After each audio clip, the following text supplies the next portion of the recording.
Friends, welcome back to my channel. आज आपण बघणार आहोत निसर्ग माझा सोबती निबंध मराठीमध्ये।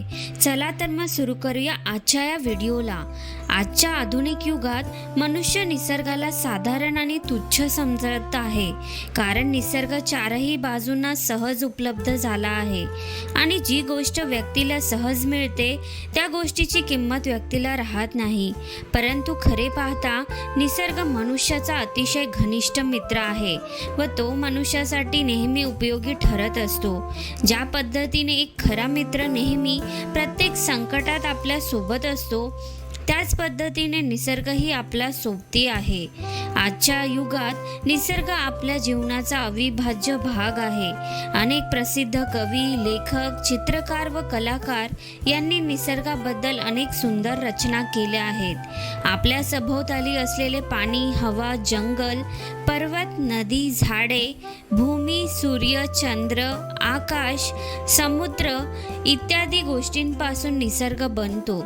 निसर्ग अनंत रंगांनी भरलेला आहे, ज्याने आपल्या कुशीत सजीव, निर्जीव सर्व जीवांना सामावून घेतले आहे। खरे पाहता निसर्ग हा आपला मित्र आहे, कारण निसर्ग हीच ती शक्ती आहे की आपल्याला विश्वात सर्व काही देते, मग ते आपले अन्न असो वा जीवन। निसर्गामध्ये ती शक्ती आहे जी शरीरातील सर्व रोगांना दूर करते। वृक्षांची हिरवळ पाहून मानसिक ताणतणाव कमी होतो। म्हणून जर कधीही तुम्हाला मानसिक तणाव निर्माण झाला असेल तर बागेत जाऊन फिरून या। बागेतील निसर्ग सौंदर्य पाहून मनाला मानसिक शांती लाभेल। निसर्ग आपल्या अन्न, वस्त्र आणि निवारा या मूलभूत गरजांना सहज पूर्ण करतो। निसर्गाने आपल्याला सुंदर हिरवळ दिली आहे। निसर्गाने आपल्याला प्राणवायू दिलेला आहे। हा प्राणवायू आपल्या जीवनासाठी अत्यंत आवश्यक आहे। ऑक्सिजन या प्राणवायूशिवाय आपण फक्त काही क्षण जिवंत राहू शकतो। मनुष्याला कार्य करण्यासाठी ऊर्जेची आवश्यकता असते आणि ही ऊर्जा त्याला अन्नातून प्राप्त होते व हे अन्न देखील निसर्गच उपलब्ध करून देतो। आपल्याला राहण्यासाठी जमीन निसर्गाने दिली आहे। या धर्तीवर बनवलेले घर सुद्धा निसर्गात उपलब्ध झालेल्या वस्तूंपासून बनवण्यात आले आहे।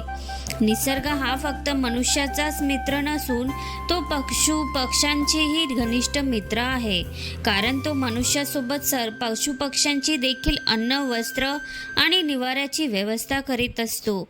आपल्याला निसर्गाचे संतुलन न बिघडवता याचा योग्य उपयोग करून घ्यायला हवा। निरोगी जीवनासाठी निसर्गाचा पूर्णपणे उपभोग घेणे अतिशय आवश्यक आहे।